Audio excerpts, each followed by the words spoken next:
Bienvenidos al primer episodio de Cafecito Time con la doctora Lajens y Natalie. Entonces, doctora, ¿qué está tomando de café ahora? Ay, un cortadito de leche evaporada con poquitica azúcar. No te creemos. No se te cree. Poquita azúcar, poquita, de verdad. Ok. Y yo tengo un latte aquí de la máquina de donde vivo, del apartamento, muy rico y sin azúcar. Entonces, en este primer episodio vamos a conocer un poquitico más a la doctora, preguntas más personales, y en los otros episodios vamos a hablar de medicina, pero es para que la conozcan un poco mejor. ¿Lista, Sí. Doc? Sí, Perfecto. Ok, vamos a empezar con tu infancia. Entonces, ¿siempre soñaste con ser médico? Realmente no pensé que iba a ser médico, pero siempre pensaba que iba a poder ayudar a los demás. Porque, por ejemplo, quería ser maestra para enseñar, porque me encanta enseñar.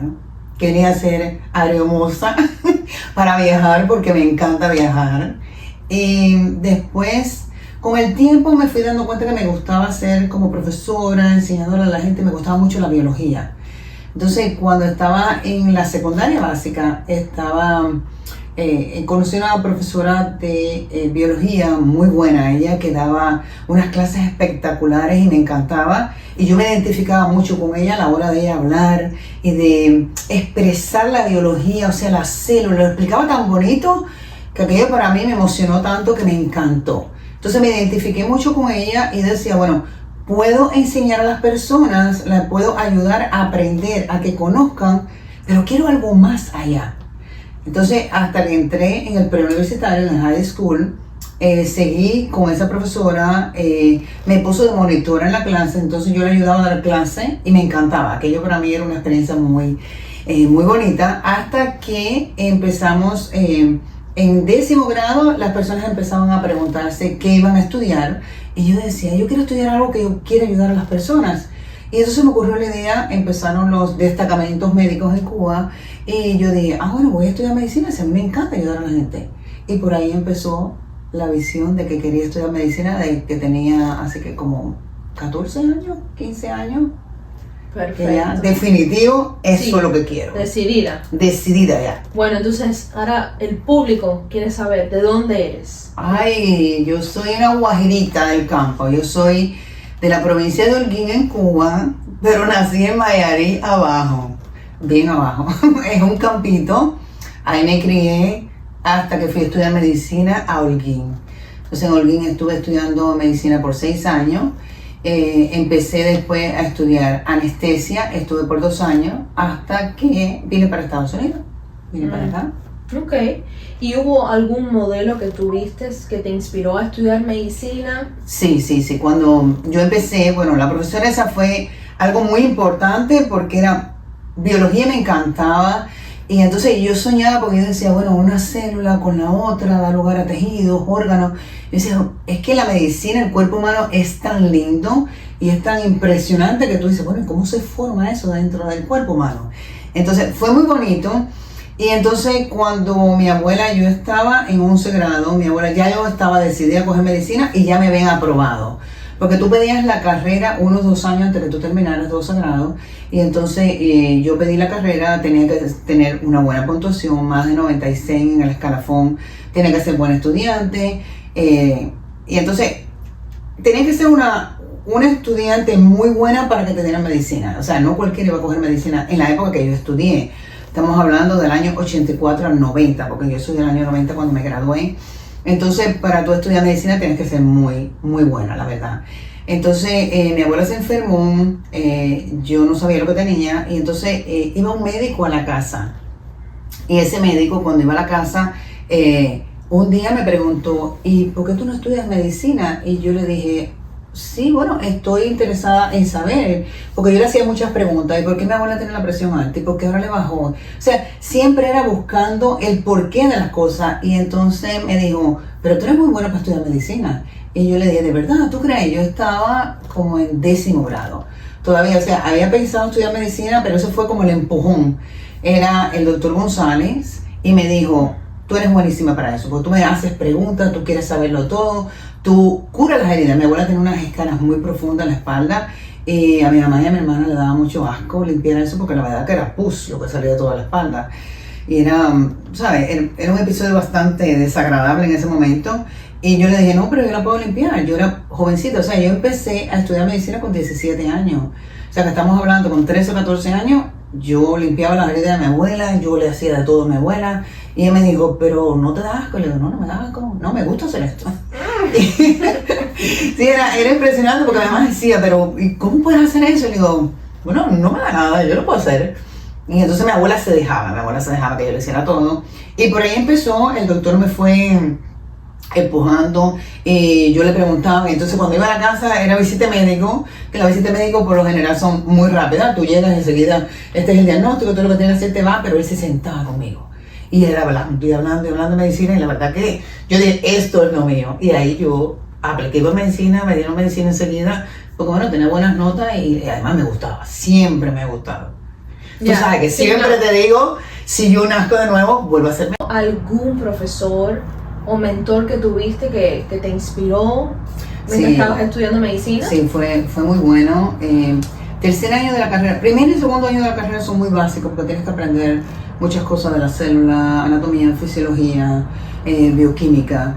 Pero después, cuando ya tú estás en tercer año, ya tú casi te crees medio médico porque ya tú estás con los pacientes, estás aprendiendo, ya tú usas tu estetoscopio, tu batica un poquitico más larga, te sientes más cómoda porque estás aprendiendo con los pacientes. Ahí conocí dos profesores, fue en Mayarí, donde yo estaba, el doctor Foré, muy buen profesor, y doctor Matos, me enseñaron muchísimo. Y una de las cosas que me enseñaron era, tienes que coger tu estetoscopio y tú tienes que diagnosticar. Tú no necesitas radio X, tú no necesitas un CT scan, tú no necesitas un laboratorio, solamente eso es para confirmar diagnóstico, pero tú tienes que saber todo lo que te dice el paciente. Yo recuerdo que en una oportunidad mi mamá tenía un dolor muy fuerte en la espalda y bueno, yo estaba en tercer año de la carrera, yo no conocía mucho y mi mamá tenía shingle, pero no tenía las vesículas afuera en la piel y entonces como al tercer día tenía tanto dolor que yo lo llamé y le dije, doctor, necesito que vea a mi mamá. Y entonces me dijo, tráemela. Y entonces cuando yo la llevé, mami no tenía el rash todavía, y me dice, ¿qué tú crees que puede ser? Y entonces yo empiezo, bueno, costocondritis, un dolor de la espalda, algo muscular. Me dice, no, piensa más allá. Fíjate que tiene un dato importante, todo está en la historia que te dice el paciente. Y en ese momento le digo, mami, ¿y qué es lo que tienes? ¿Tienes dolor? ¿Te pica? ¿Te arde? ¿Te molesta? Y mi mamá me dice, me pica mucho y me arde. Tengo una sensación de quemazón dentro. Y él me dijo, ahí tienes el diagnóstico. Piensa que tú crees que puede ser. Y yo dije, wow, déjame pensar. Y le dije, bueno, puede ser chingo, ¿no?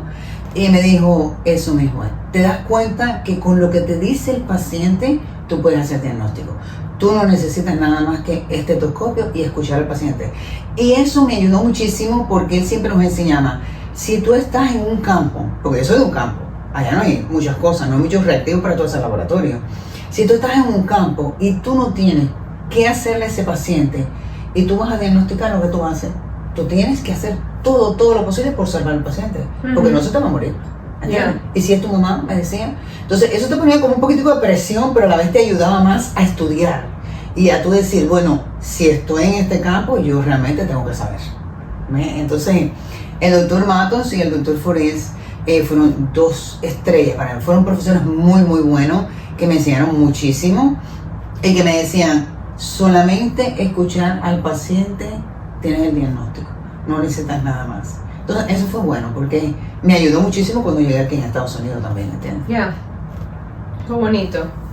Ok, entonces ahora vamos a irnos de Cuba y vamos a llegar a los Estados Unidos. ¿En qué año llegaste? Llegué en 1992. ¿Y a dónde llegaste?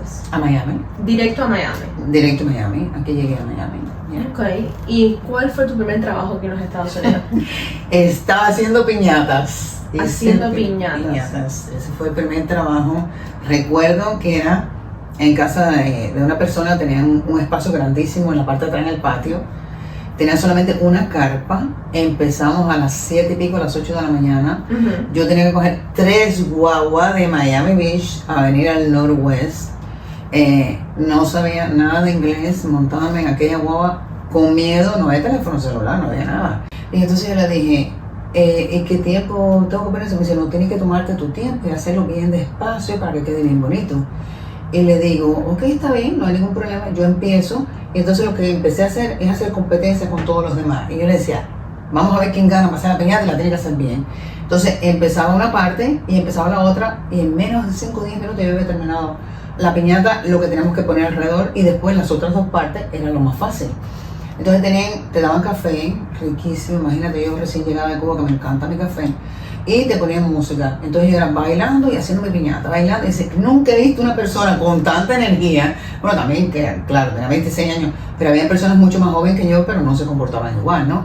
Pero yo era bailando y decía, me encanta este trabajo, porque era bailar, tomar café y hacer piñata, tú sabes. Era muy bonito, claro, el pago no era muy bueno, en aquel momento eran $75, que no era para nada, no me alcanzaba prácticamente. A la semana. Wow. Eso me daba solamente para coger la guagua y para comprar ciertas comiditas, porque no me daba para más nada, ¿ves? Pero yo disfruté, estuve ahí haciendo piñata como 7 meses, y la verdad que fue interesante, porque conocí muchas personas, y de las personas que conocía, lo único que sabía era que tengo que trabajar para hacer dinero y comprarme lo que yo quiero. Y yo decía, pues yo tengo que trabajar, hacer dinero, pero para pagar mis exámenes. Y yo quiero pasar. Y yo quiero estudiar. Entonces, pero ninguno tenía, personas incluso más jóvenes que yo le decía, haz la piñata de esta forma. Ya después yo me hice jefe de grupo. Y ya yo le decía, mira, tú bailas, toma café, toma tu agüita. Hacía tremendo calor porque era afuera, imagínate. El sol a las 10, a las 12 del día picaba bastante. Íbamos en chores y pullover y tenis. Pero yo feliz porque yo entraba a las 8 de la mañana, a veces a las 9, depende del tráfico, a la guagua, a veces se me iba a la guagua, porque no conocía muy bien. Y yo salía de ahí a las 5 de la tarde. Me dejaban que me bañara en su casa, me daban una meriendita, casi siempre 1 o 2 meriendas, porque realmente el dinero no me alcanzaba para comprar más nada. Y de ahí me iba caminando, eran como 8 cuadras para la escuela. O sea que fue una etapa difícil, pero fue una etapa decisiva en conocer otras personas que no querían estudiar, no querían trabajar, mucho más jóvenes que yo y no tenían prácticamente aspiraciones. Yo decía, yo soy médico de Cuba y yo no voy a perder lo que yo sé. Yo tengo que estudiar, yo tengo que trabajar, y el dinero no es para comprarme ropa y zapatos, eso no me interesa. El dinero para mí era para estudiar y pagar las clases. ¿Tú estabas en la escuela mientras estabas ahí? Sí. ¿En la escuela de qué? Estaba estudiando medicina por la noche. Entonces, primero nos daban clases para que tú aprendieras un poco de inglés, y te daban las clases de medicina para que tú te prepararas para los exámenes. Muy buena, muy buena. Porque, ¿cuál es el proceso? Tú eres médico de Cuba, pero esa licencia no es válida acá. Sí, no. Entonces, ¿cómo es el proceso? Bueno, cuando tú llegas aquí, tú tienes que presentar todos los papeles. En el tiempo que yo vine, lo único que yo traía era mi diploma médico. Era lo único. Entonces, te pedían las notas, el departamento de salud de medicina, el board de medicina te pedía todas las notas, te pedía toda la identificación para saber si de verdad eras tú o no. Y entonces tú tienes que presentar eso. Yo había llegado de Cuba y no tenía nada. Entonces tenía que buscar personas que me conocieran para que me dieran carta para poder presentarme en el examen. Entonces tú tenías que pagar. Los exámenes en aquel momento eran escritos, tú tenías que ir a un lugar, lo hacían 2 veces al año, y tú pagabas alrededor de casi $500, $400 y pico. Wow. Y es súper caro, imagínate, $75 la semana. Exacto. Que me daban solamente, coge la guagua, guarda un poquito de dinero, mándale algún dinerito a mi mamá en Cuba. Y bueno, entre la guagua, la comidita que me comía, muchas veces yo lo que me daban era sándwiches. Pero te voy a decir, yo feliz y contenta, porque no importaba, mientras me dieran café y un sándwich. Yo no tenía eso en Cuba, jamón, queso o pancito con pasta, esas cosas. Yo no tenía tantas cosas en Cuba, yo era tan feliz de haber llegado aquí y tener la posibilidad de trabajar y de que veía un futuro. O sea, dije, voy a estudiar, voy a trabajar, con esos $75 semanal yo tengo que ahorrar dinero. Y con ese dinero yo tengo que pagarme mis clases. Primero lo que hice fue empezar la escuela era gratis, tú aprendías un poco de inglés, pero las clases te las daban, supuestamente te las daban en inglés. El profesor hablaba español, era Spanglish, ¿no? Mitad inglés, mitad español, como es aquí en Miami. Y así fue como empezamos a estudiar y empecé a estudiar en la escuela por la noche. Yo no perdí tiempo. Yo tenía un propósito y algo en mente. Yo voy a hacer mi examen de medicina y yo tengo que estudiar, tengo que hacerme médico en este país. Y no te importó el tiempo que iba a demorar. Entonces, ¿cuánto tiempo te demoró ese proceso para poder lograr a revalidar y tener tu licencia de médico aquí? Pues bastante tiempo, me demoró casi 8 años, porque tú tienes que hacer, primero tienes que saber inglés, ¿ves? Aunque sea poco tienes que entenderlo, porque me costaba mucho trabajo, a pesar de que yo había estudiado algo de inglés en Cuba. me costaba mucho trabajo estudiarme todas las cosas en inglés. Y cuando tú ibas a las clases te hablaban en inglés y era muy difícil para mí. Porque entonces tengo la costumbre de traducir. Yeah. La mayoría de las personas hacen eso. Y entonces, ¿qué pasaba? Yo me leía las cosas en inglés y entonces abajo las tenía que traducir. Entonces, imagínate, traducir todo eso me costaba mucho trabajo. Tenías que traducir clínica, todas las básicas. Imagínate tú traducir anatomía, fisiología, bioquímica, todas las clases. Todas las clases que te daban, yo la traducía para yo poder entender las clases. Y después entonces cuando te daban multiple choice, tú sabes, de esa forma tú no estás acostumbrada a estudiar. Y cuando tú estudiabas eso, tú dices, bueno, todas se parecen y ninguna es igual. ¿Entiendes? Entonces, ese es el truco. Ese es el truco de aquí. Te ponían 4 bien parecidas y yo, bueno, al principio todas las colgaba, por supuesto, porque no estaba acostumbrada a hacer eso hasta que dije, no, espérate, este es el sistema de evaluación. Y yo tengo que aprenderme cómo evalúan aquí en Estados Unidos y aprender, pero sí, te toma mucho tiempo también. Tengo que trabajar, tengo que estudiar. Entonces me pasaba el día entero trabajando y después iba a estudiar por la noche, de 7 de la noche hasta las 10 de la noche. De ahí llegaba a la casa, estaba cansada, me bañaba, a veces estudiaba media hora, 1 hora, pero no podía más.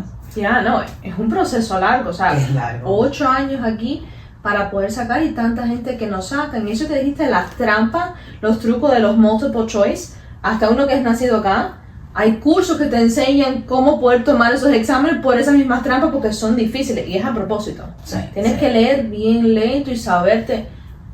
Está difícil. Es bien difícil. Yo recuerdo una vez cuando yo regresé a Cuba, hablé con el doctor Forés, porque él estaba loco por venir para acá y entonces me preguntó, ¿y cómo pasaste el examen? Le di, porque hay otras personas que lo pasan fácil.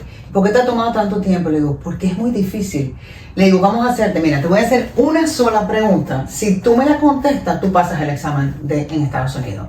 Entonces le digo, la hipertensión arterial es idiopática, nadie conoce la causa, ¿verdad? Tú sabes eso, le digo yo a mi profesor, ¿no? Me dice, sí, claro, la hipertensión arterial es idiopática y empieza a darme un discurso de la hipertensión. Le digo, sí, pero eso no es lo que preguntan. Ellos te dicen, la hipertensión arterial es idiopática, ¿qué por ciento es? Y te ponen 99.3, 99.5, 99.7, 99.9. Me dicen, ¿pero qué pregunta es esa? Me dice, le digo, esas son las preguntas. 99.9% de la hipertensión es idiopática. ¿Tú te lo sabías? No. Y digo, esas son las preguntas que hacen en Estados Unidos. Yeah. Entonces, si tú te sabes eso, tú pasas el examen, pero uno no está acostumbrado a evaluarse de esa forma. Entonces en Cuba te preguntan la hipertensión arterial y tú haces un discurso de la hipertensión arterial porque te lo sabes todo. Pero cuando te lo preguntan aquí las cosas más específicas, tú estás perdida porque no sabes. Es la forma en que hacen los exámenes acá. Y él quería venir para acá y le digo, antes de tú venir para Estados Unidos, tú tienes que saberte todo eso. Es prácticamente epidemiología. O sea, tienes que saberte qué por ciento de cada cosa es para cada enfermedad. Y ahí te cogen la pregunta. Por eso que la mayoría de las personas no pasan el examen. Es difícil. Tienes que estudiar primero en inglés, el idioma que tú no conoces. Sí, no es tu idioma. No es tu idioma principal, tú conoces más o menos algo, te defiendes, pero cuando vas al examen tú no entiendes nada. Una cosa es defenderse y otra cosa es todos estos términos médicos. Todos esos términos médicos, además lo específico. Yo recuerdo también otro profesor allá en Cuba, cuando yo regresé, que también él quería venir para acá, un profesor brillante de obstetricia y ginecología, y entonces me dice, ¿y cómo es la evaluación? Le digo, mira, facilito, te voy a hacer otra pregunta que me sale en el examen, que la primera vez que me hicieron de ginecología, como a mí me gusta tanto la ginecología y las hormonas, le digo, no, yo me sé eso, yo paso el examen. Y nos hacían, en los exámenes que nosotros tomábamos, casi siempre toda la semana te hacían un examen de preparación para tu examen. Y recuerdo que nos dieron una clase de ginecología y dije, yo paso eso, después del examen son 10 preguntas y tú te sabes. Y decía, bueno, el embarazo ectópico, ¿en qué parte de la trompa de falopio es donde más ocurre? Y yo dije, claro, la trompa de falopio al final, tú sabes, sí, eso te lo sabes. En el tercio anterior, en el tercio posterior, en el tercio anterior medio, yo digo, ¿qué es eso? ¿Por qué tan específico para tú pasar el examen cuando en realidad, cuando tú estás frente a un paciente, si tienes embarazo ectópico con el tercio anterior, ¿qué le importa pasar? Sí, no. Pero tienes que saberte eso para el examen. Dice, esas son las preguntas. Y le digo, esas son las preguntas. Por eso es que es tan difícil el examen. No es fácil, tienes que estudiar mucho, mucho. Y tienes que sacrificar muchas cosas.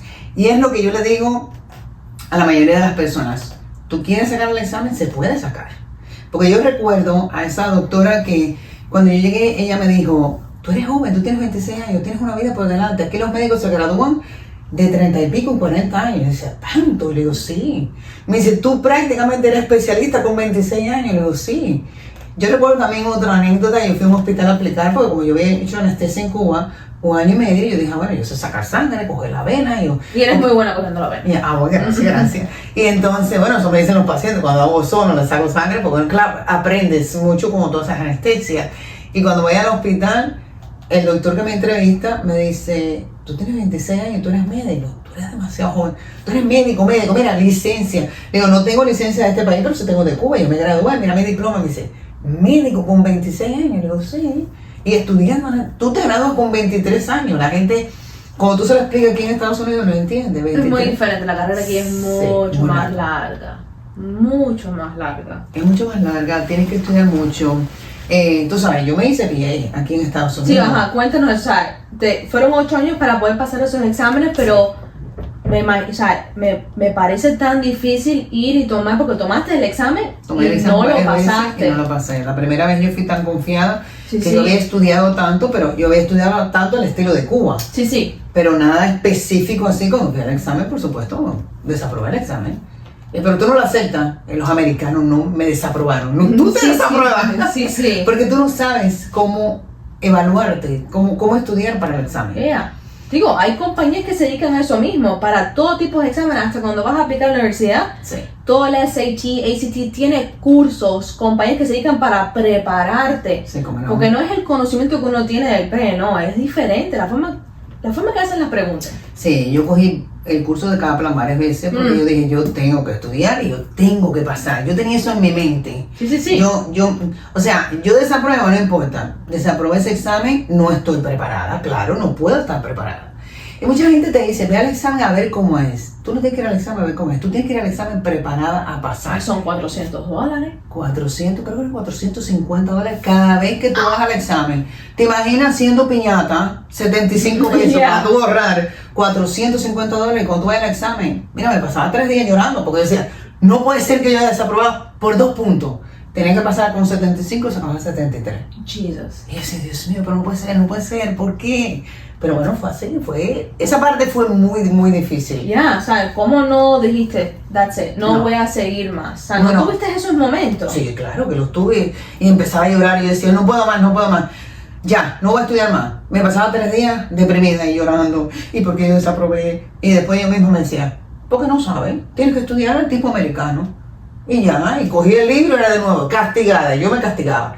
Yo me iba a trabajar, yo me levantaba a veces a las 5 de la mañana. Me ponía a estudiar por 1 o 2 horas. Me iba a trabajar porque tenía que buscar dinero. Trabajaba y de ahí, después de ese trabajo, me iba para la escuela. Terminábamos a las 10 y pico, a las 11 de la noche. Llegaba a la casa, me bañaba, comía. Pero a las 5 y pico de la mañana estaba despierta para estudiar. Y sábado y domingo era sentada en la silla estudiando y no me paraba. Yo no salía. La gente me dice que tú conoces Miami. Le digo, nada. Yo vengo a conocer Miami ahora. Porque yo ni salía, ni ropa me compraba, ni zapatos, ni nada. Era todo lo que la gente me había regalado. Que hasta hace poco tenía ropa que me habían regalado. Tengo aquí 32 años en este país y todavía tengo ropa guardada que me la regalaron porque yo no salía a ningún lugar. Tú tenías una visión y dices, yo lo voy a lograr, no importa el tiempo. Sí, y muchas personas que fueron al examen con nosotros, nosotros fuimos 400 y pico, creo que como 470 al examen. Y de esos pasamos casi 30, nada más. Poquito. Cuando yo vi que yo pasé el examen, yo dije, Dios mío, no puedo creer que yo pasé ese examen. Pero yo llevaba, casi 8 años estudiando. Y yo no dejaba de estudiar. Mira, y esto porque no es solamente un examen. Acuérdate, tienes que hacer clínica, tienes que hacer básica, tienes que estudiar para tú prepararte con un paciente, como tú le vas a hablar, bien diferente. Muy diferente. Tú tienes que llegar y decir, hola, yo soy la doctora María García Lagens. Tú sabes, tienes que presentarte. En Cuba no, la mayoría de la gente te conoce y tú no te presentas. Y tú vas directo, pero aquí no, tienes que presentarte, tienes que aprender cómo tú vas a hablar con el paciente. Como le dicen. Claro, tienes que saber qué tú le vas a decir al paciente, cómo lo vas a tratar. Y son varios exámenes, ¿no? Varios exámenes, en realidad son 5 exámenes. 5 exámenes. Sí, 5 exámenes, porque tienes que hacer inglés, tengo un examen de ISO, tienes que hacer clínica, tienes que hacer básica, tienes que hacer un examen que es clínico con el paciente. Yeah. Te dan 10 pacientes, tú tienes que examinar al paciente, te están mirando todo por una cámara, desde que tú entras, cómo tú te presentas, todo eso te van dando puntos. Yeah. Cómo tú te presentas, qué es lo que tú le dices, qué le dices al paciente, todas esas cosas. Imagínate, prácticamente acabas de llegar aquí, no sabes mucho inglés, tienes tremendo acento. Y a veces los pacientes, muy buenos, de verdad que yo agradezco tanto este país porque los americanos, muy buenos. Cuando no me entendían, me subían así en la serie y yo decía, lo dije mal, bueno, voy de nuevo. Y tú sabes, muy bueno, y te dan tiempo. Y ellos ya están preparados porque se saben todos los síntomas, todas las enfermedades, y el paciente te dice, tengo dolor aquí, ardor al orinar, me molesta. Tú dices, bueno, infección de la orina, ya, perfecto. Y ahí te preguntan, y doctor, ¿y qué usted me va a mandar? ¿Y por qué no me manda tal antibiótico? Tú sabes, todas esas cosas. No, y las medicinas son diferentes. Las medicinas súper diferentes. Tú no sabes nada. Yeah. Cuando tú llegas aquí, tú es empezar medicina de nuevo, prácticamente. Entonces, espérate. También, para contar, porque aquí hay varias cosas, fuiste y te hiciste técnica en ultrasonido, ¿no fue así? Hice ultrasonido también, Ajá. porque como había ido, cogí todos los exámenes, no pasaba, ¿verdad? Entonces yo dije, bueno, no puedo quedarme así, yo tengo que seguir estudiando. Me fui a estudiar ultrasonido. Y para una entrada. Para entrar, para poder ir a trabajar, porque cuando iba a trabajar, yo, sí, tú eres médico de Cuba, pero que tú no eres nadie, entonces tú necesitas tener alguna licencia. Entonces me fui y estudié ultrasonido, me gradué de ultrasonido, entonces empecé a buscar. Entonces trabajé haciendo ultrasonido, aprendí a hacer estudios neurológicos también. Entonces hacía ultrasonido, los estudios neurológicos, y de ahí entonces dije, bueno, pero esto no es lo que yo quiero, yo tengo que seguir estudiando. Fui de nuevo a los exámenes porque, bueno, tienes que ahorrar dinero para todo eso, ¿tú sabes? Es duro. Además, cuando tú vienes aquí, te pasas un buen tiempo y no tienes papeles. Entonces, ¿cómo vas a hacer las cosas? Es difícil, es muy difícil, pero se puede. Se puede todo. Y de ahí entonces dije, bueno, quiero hacerme PA. Y entonces apliqué a PA a Nova. Y fui, recuerdo que la primera vez que fui, por eso el no para mí, como yo te digo a ti, el no para mí no existe. Voy a la escuela de PA y le digo, yo quiero aplicar para la escuela de PA. Y entonces fui a ver al decano, vamos a decir, el dean de la universidad. Y le dije que yo tenía cita con él, y me iba hablando. Y entonces salió y yo le dije quién era. Y entonces me dijo, ¿y tú tienes cita conmigo? Pero tú no apareces. Y le digo, sí, yo tengo cita con usted para yo verme. Porque yo quería entrar a la escuela de PA. Y entonces había aplicado. Y yo dije, yo no quiero que me nieguen.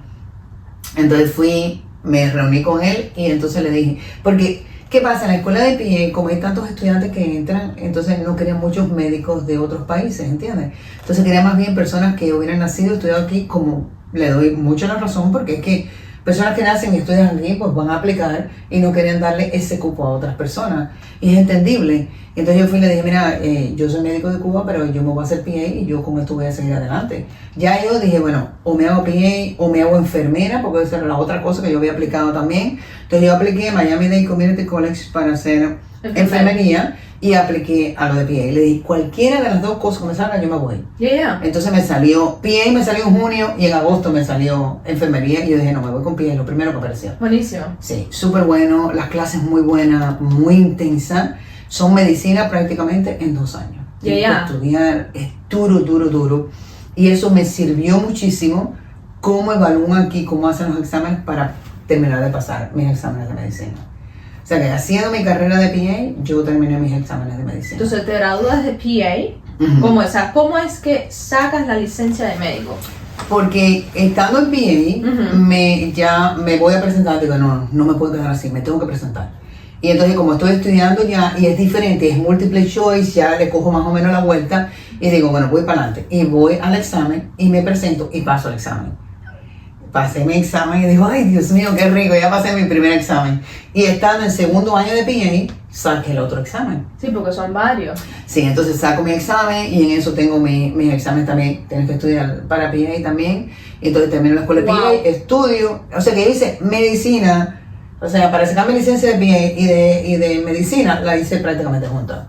Pero me ayudó muchísimo la escuela de PA porque me dio otra visión, cómo evaluar, cómo razonar a la hora de hacer multiple choice. Eso fue excelente.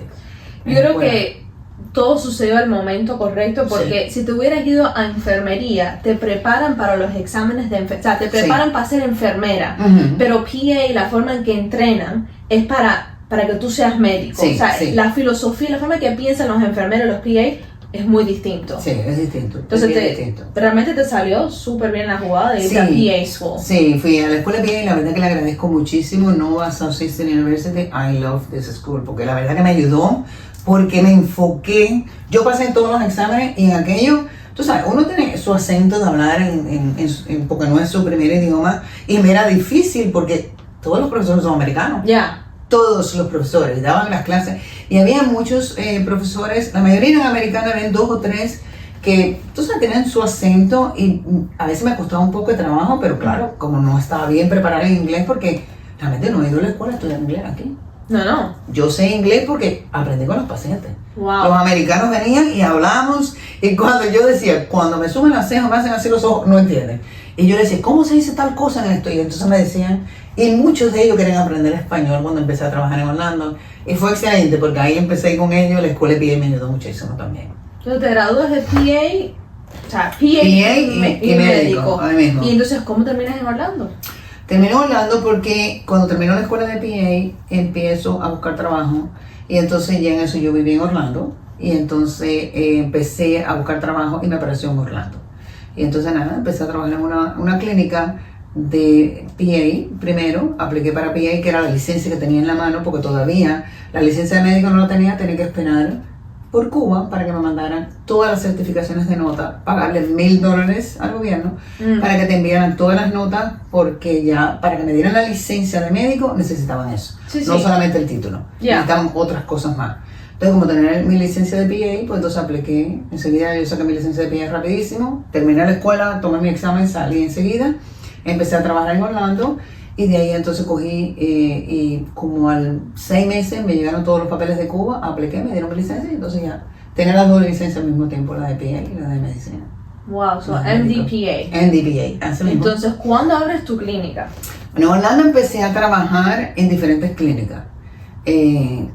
Ahí aprendí cómo se trabajaba directamente con los pacientes y al cabo de en Orlando me fui en el 2001 y en el 2007 yo dije ya yo sé cómo se manejan los pacientes, yo sé cómo se hace, ya sé los medicamentos, había aprendido muchísimo en las clínicas, los pacientes me querían muchísimo y dije voy a abrir mi clínica y empecé a aplicar a los diferentes seguros, me lo dieron enseguidita y abro mi oficina médica y eso fue un boom rapidísimo, me llené súper rápido.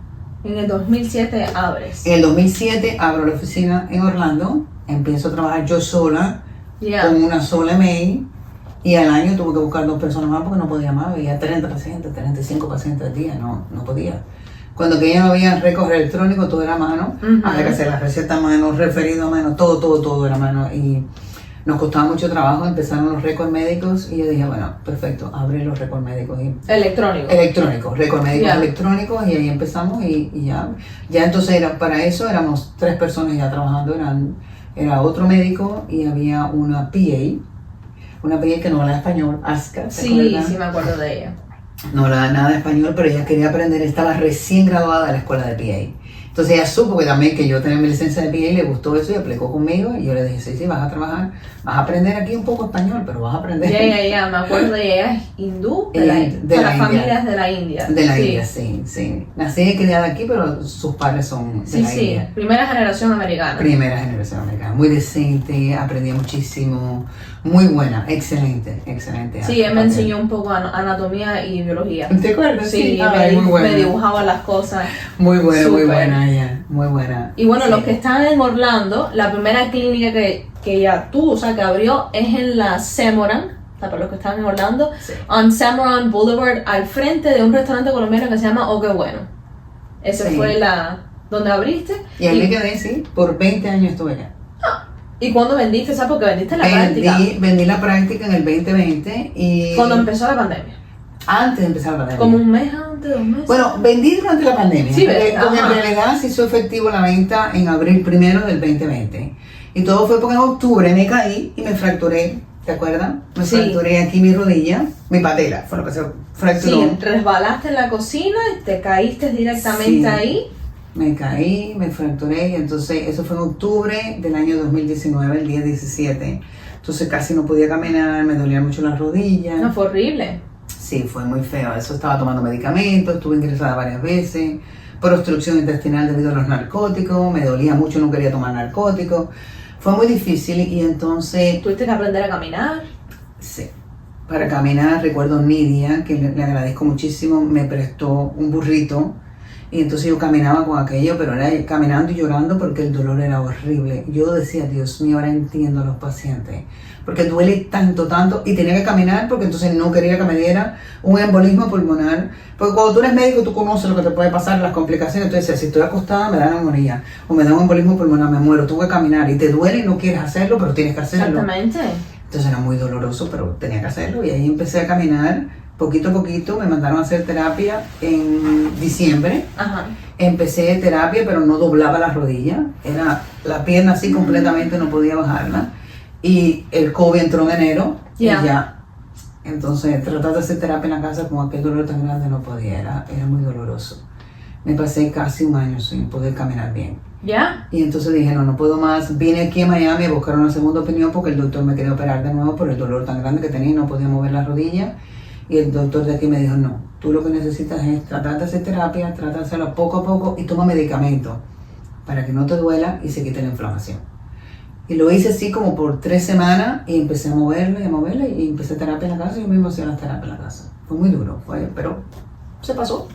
Ya no, o sea, te caíste, vendiste, y dijiste, Sí. me regreso a Miami, que es lo que siempre has querido. Sí, Tú no quisiste siempre. estar en Orlando. No, realmente, mira, la gente en Orlando muy buena. Todos mis pacientes, de verdad que le agradezco muchísimo porque yo, como profesional, lo hice en Orlando. En Orlando, te hiciste médico en Orlando. Me hice que médico en Orlando, trabajé con los pacientes, tengo historias muy lindas en Orlando. Los pacientes me querían mucho, yo los adoro, porque ahí fue como yo crecí como profesionalmente, ¿verdad? Y entonces aprendí muchísimo de los pacientes. Vaya, los pacientes eran prácticamente amigos, íbamos a fiestas, éramos amigos realmente, casi la mayoría de todos los pacientes, porque imagínate, el paciente 30 pacientes casi todos los días, tú haces amistad con la mayoría de ellos, ¿entiendes? Entonces, pero ya estaba muy cansada.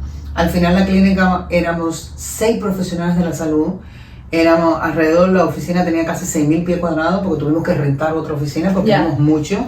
Y no cabíamos en una oficina tan pequeña. Cada médico tenía 3 cuartos de examinación y no podíamos, no dábamos abasto de la cantidad de pacientes que teníamos y también del buen trato, porque nosotros éramos casi todos hispanos.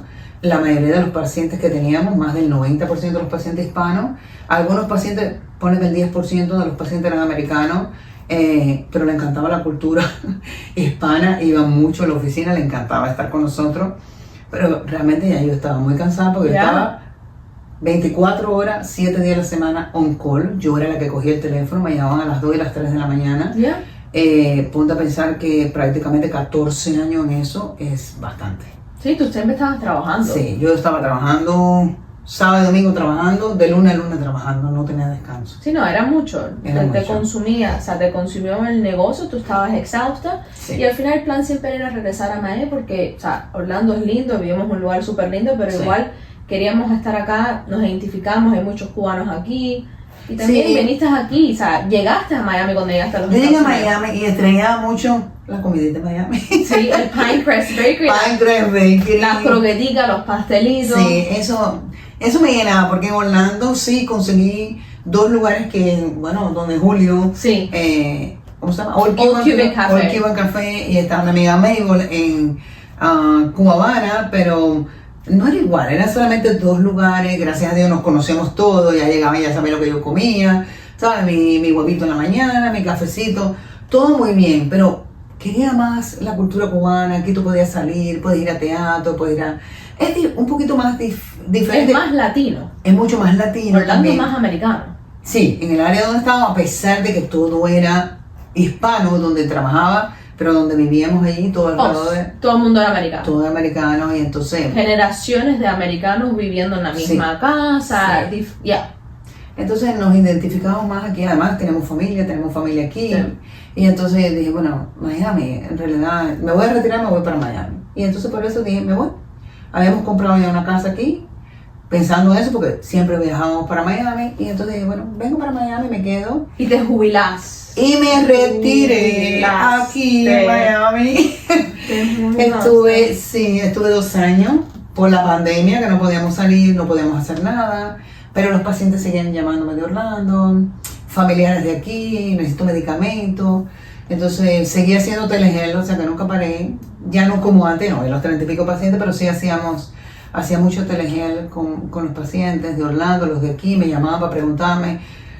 Cuando aquellos no sabíamos, ningún médico sabía nada de COVID, no sabíamos ni cómo tratar a los pacientes, ni qué recomendaciones, ni qué medicamento darle, pero lo que más necesitaban era apoyo psicológico. Y entonces prácticamente yo era la psicóloga de mis pacientes de Orlando. Ellos me llamaban, ¿y tú cómo estás? ¿Cómo te sientas caminando? Bueno, poquito, todavía caminando. Salíamos a la calle a caminar un poquito, no podía ni caminar en una cuadra. A veces con un bastón, yo decía, Dios mío, no puedo, 54 años haciendo esto, no, yo no puedo, a mi edad, yo tengo que caminar. Y entonces dije, no, tengo que abrir. Yo quiero abrir porque a mí me fascina lo que yo hago, realmente. Tú sabes, yo te lo he dicho, yo nazco de nuevo y yo voy a ser médico. ¿Ya? Porque a mí me fascina lo que yo hago, me gusta ayudar a los pacientes, me gusta entrenar a los otros porque yo tenía enfermeras, PA, entonces las nurse practitioners que se entrenaban conmigo en la oficina y a mí me encanta que ellas sepan que... ¿Sí a ti te gusta enseñar? Sí, a mí me encanta enseñar y me gusta que las personas sean bien atendidas, ¿entiendes? Yeah. Y se van con un dolor, que tú le escuches. Lo que yo aprendí de los médicos, de mis mentores que me enseñaron en Cuba es, escuche siempre al paciente. Yeah. Yo recuerdo una vez una paciente que vino a la oficina y era dolor de cabeza, y yo no sabía realmente qué hacer con ella, y la paciente le encantaba hacerse los rolos esos de Cuba. ¿Verdad? Y los rolos, chica, en cubana. Y yo, ¿por qué tú andas con rolos? Ay, porque a mí me gusta, porque yo me hago los rolos todos los días en la mañana, me los quito en la tarde. Y digo, ¿por qué no te quitas los rolos? Porque te quita el dolor de cabeza. A lo mejor eso se te quita. Efectivamente era eso, porque todos los días con los rolos se ponía que y se estiraba el pelo. Ay, sí. Tienes que tener dolor de cabeza. Sí, yo no voy a poner nada apretado No, así. Ahora que nada. dices eso, a soltar esto un poco, porque igual empieza Sí. a dar dolor de cuello, dolor de cabeza. Y entonces le digo a la paciente, me dice, doctora, me salvaste. Una cosa tan sencilla, se me ocurrió en ese momento. Porque estás escuchando. Porque tú escuchas, como tú escuchas, tú puedes ir profundo a lo que el paciente tiene. Ya, estás atenta. Estás ¿Qué es lo atenta. que la gente está buscando? Porque es muy difícil conseguir un médico que se tome su tiempo, que te escuche, que te mire. Ya, claro. Es entendible, el sistema no permite eso, o sea, es complicado, uno tiene que ver muchos pacientes, entonces las quejas de la mayoría de la gente están sentados en la computadora y no me miran, no me examinan. Ujú, es cierto. Y tú quieres seguir dándose trato. Sí, a mí me gusta hacerlo porque yo pienso que cuando tú das ese trato, el paciente se siente bien atendido. Ujú. Tú escuchas al paciente, tú sabes lo que tienes que hacer con el paciente. No tienes que mandar tantas radiaciones, nada tanto si te escana al paciente. Porque si tú lo ocultas, tú ocultas el abdomen, o tú le haces percusión, o tú buscas al paciente, tú palpas, tú encuentras. Hay cosas que no, Sí. hay cosas que no, que sí necesitas laboratorio, hay cosas que necesitas hacerte un CT scan porque realmente no sabes, pero la mayoría de las veces clínicamente tú sabes lo que tienes. Ya. Tú sabes lo que tienes. Entonces, eso es lo que yo busco en los pacientes, que entiendan eso. Y todas las personas que han pasado por mí, que se entrenaron conmigo, siempre las enseño de la misma forma que me enseñaron en Cuba. Siempre porque, sabiendo tú eso con un estetoscopio en la mano y sabiéndote la clínica, tú sabes lo que tiene el paciente. Tú Wow. sabes lo que tiene. Es muy bueno. No necesitas tantas cosas. Cuando yo fui a la escuela de PA nos enseñaban, era medicina en 2 años, o sea que era duro, era Sí, muy intenso. muy intenso, y para las personas que era primera vez que entraban en esa materia, pobrecito, era bien difícil para ellos. Yo recuerdo que hacíamos un grupo, éramos como 20, y yo entrenando a todo el mundo y explicándole, y era explicándole Spanglish, imagínate tú, eran gringos todos, y a veces dice una palabra y no entendí, traduce, qué es lo que es, y así, pero me buscaban porque, claro, yo entiendo la clínica, yo entiendo cómo es. Yo le decía, cuando tú vas a hacer el paciente, la evaluación tú la haces así, tomas la presión de esta forma. O sea, lo adelantaba a lo próximo que íbamos a aprender nosotros en la clase de PA. Yeah. La verdad, yo disfruté muchísimo la escuela. Mucho la escuela de PA. Aprendí mucho. Aprendí la forma que examinan, cómo tú debes comportarte, qué debes hacer. De la misma forma que aprendí muchísimo en mi escuela de medicina. Yo Ujú. adoro mi escuela de medicina porque aprendí, conocí gente excelente, como la que vino hoy. Esta Sí. paciente que vino aquí a verme, médico de Cuba igual que yo, y seguimos en las mismas relaciones, y gente muy elegante, se saben expresar, saben explicarte, son muy compañerismo, un compañerismo muy grande, porque yo estaba en Holguín y yo soy de Mayarí, y nosotros no teníamos nada. Yo vivía en un albergue, o sea, en un lugar donde dormíamos, en un cuarto dormíamos 10 personas y teníamos que compartir un baño. Entonces tú tienes que hacerte amiga de todo el mundo. Ya. Y cuando tú salías a la calle, toda la gente de Holguín que nos conocíamos, siempre te vengan, ven a mi casa a comer, ven aquí a comer, ven mañana, vamos a una fiesta. Entonces, nos llevamos muy bien. El grupo de nosotros del año 90 fue un grupo excelente. La verdad que yo admiro mucho eso. Ya. Bueno, muchísimas gracias, Doc. Súper. Súper. Y bueno, estaremos de nuevo para no sé, para la semana que viene o si no en 2 semanas con otros episodios. Si tienen alguna pregunta que quieren que la doctora conteste o algún tema que quiere que hablemos en el podcast, nos dejan saber y muchísimas gracias. Gracias a ti.